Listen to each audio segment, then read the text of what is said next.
بسم اللہ الرحمن الرحیم۔ السلام علیکم ناظرین ملک پاکستان میں آئندہ 24 گھنٹے اور آج رات انتہائی اہم ہو سکتی ہے، کیونکہ خلیج بنگال سے ایک بہت بڑا طوفان جو کہ ہوا کی شدت کے ساتھ پاکستان کی جانب بڑھ رہا ہے۔ محکمہ موسمیات نے اس کو مد نظر رکھتے ہوئے آج ایک بہت بڑی رپورٹ جاری کی ہے۔ سیٹلائٹ کے ذریعے بھی آپ دیکھ سکتے ہیں کہ کیسے مشرقی ہوائیں ملک پاکستان میں داخل ہو رہی ہیں۔ خواتین و حضرات، محکمہ موسمیات کا کہنا تھا کہ خلیج بنگال سے اٹھنے والا طوفان پاکستان کے وسطی اور مشرقی علاقوں کو ٹکراتے ہوئے پاکستان کے اندر داخل ہو جائے گا اور اس کی شدت میں بھی اضافہ دیکھنے کو نظر آ رہا ہے۔ محکمہ موسمیات کا کہنا تھا کہ آئندہ 24 گھنٹوں میں ملک پاکستان میں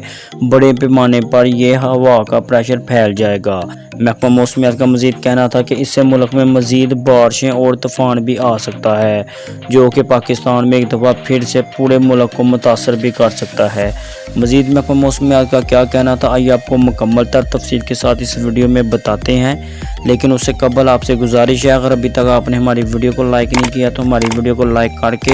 ہمارے چینل کو سبسکرائب کر کے ساتھ دیے بیل آئیکن کو لازمی پریس کر دیں، تاکہ اس طرح کے ویڈیو کا نوٹیفیکیشن سب سے پہلے آپ کو ملتا رہے اور آپ رہیں باخبر۔ ناظرین، محکمہ موسمیات کی تازہ ترین رپورٹ کے مطابق ایک مرتبہ پھر سے ملک پاکستان میں بارشوں کا سلسلہ پیدا ہو رہا ہے، کیونکہ مغربی ہوائیں